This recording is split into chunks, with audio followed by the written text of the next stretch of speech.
Hello students. तो अब हम 8.1 एक्सरसाइज के 6ठे नंबर प्रश्नों को हल करेंगे। तो देखिए, आपके प्रश्न दिया हुआ है, यदि कोण ए और कोण बी न्यून कोण हो जहां cos ए बराबर cos बी, तो दिखाएं कि कोण ए बराबर कोण बी। हमें इस प्रश्न में ये सिद्ध करना है कि कोण ए बराबर कोण बी। तो चलिए, अब इन प्रश्नों को हल करने के लिए हमें एक आकृति बनाना होगा।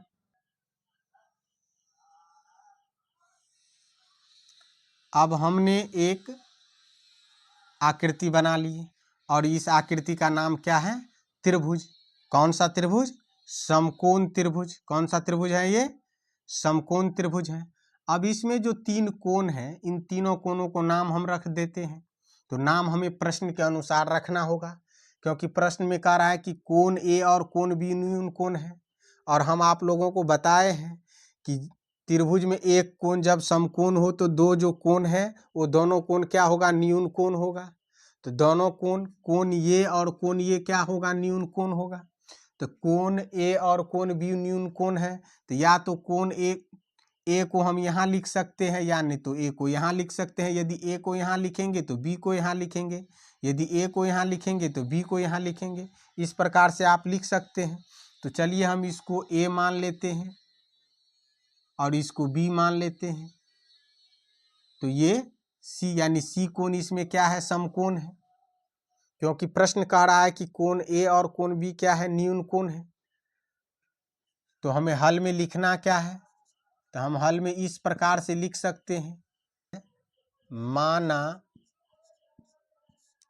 कि समकोण त्रिभुज ए बी सी में कोण सी समकोण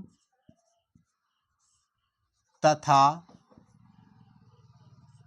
कोण ए और कोण बी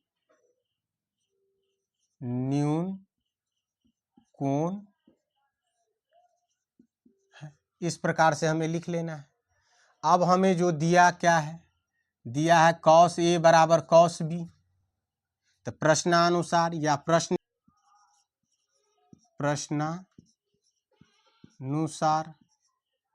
प्रश्नानुसार cos ए बराबर cos बी। अब देखिए, यहाँ थीटा की जगह पर ए है और बी है, तो यहाँ भी हमें थीटा परिवर्तन का जो रूल है, लंब आधार बन जाता है, आधार लंब बन जाता है, वो देखने को मिलेगा। तो देखिए, cos ए बराबर यानी cos थीटा बराबर सूत्र होते हैं आधार बट्टे कर्ण। cos थीटा बराबर सूत्र क्या होता है? आधार बट्टे कर्ण। तो आधार बट्टे कर्ण जो होता है बउआ, तो ए के लिए क्या है? ए के लिए ए के सामने वाला भुजा लंब है। ये क्या है? ए और 90 डिग्री के बीच यानी कोण ए और 90 डिग्री के बीच का जो भुजा है, ये क्या है? आधार है। आज ये जो सबसे लंबी भुजा है इस समकोण त्रिभुज में, ये क्या है? कर्ण है। जिस प्रकार से ये 90 डिग्री का कोण फिक्स है, उसी प्रकार से ये कर्ण का नाम भी समकोण त्रिभुज में फिक्स है, वे कभी नहीं बदलता है।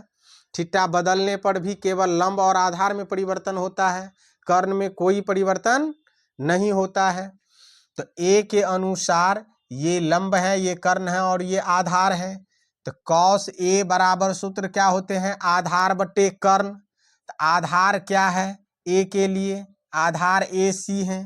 तो हमें क्या लिखना है यहाँ? ए सी आधार बट्टे कर्ण। कर्ण क्या है बउआ?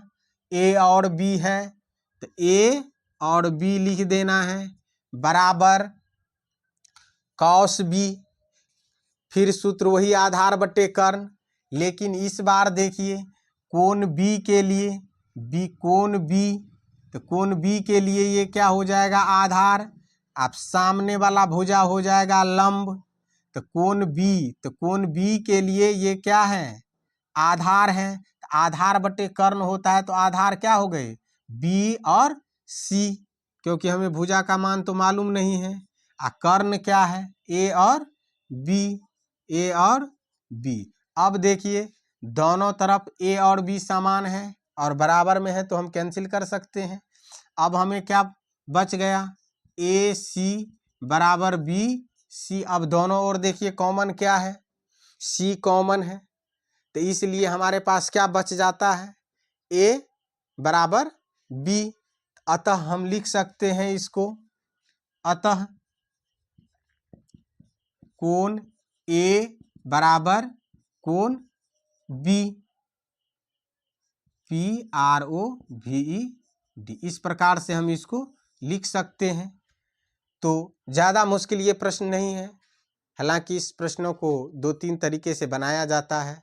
हमें जो लगा कि बच्चे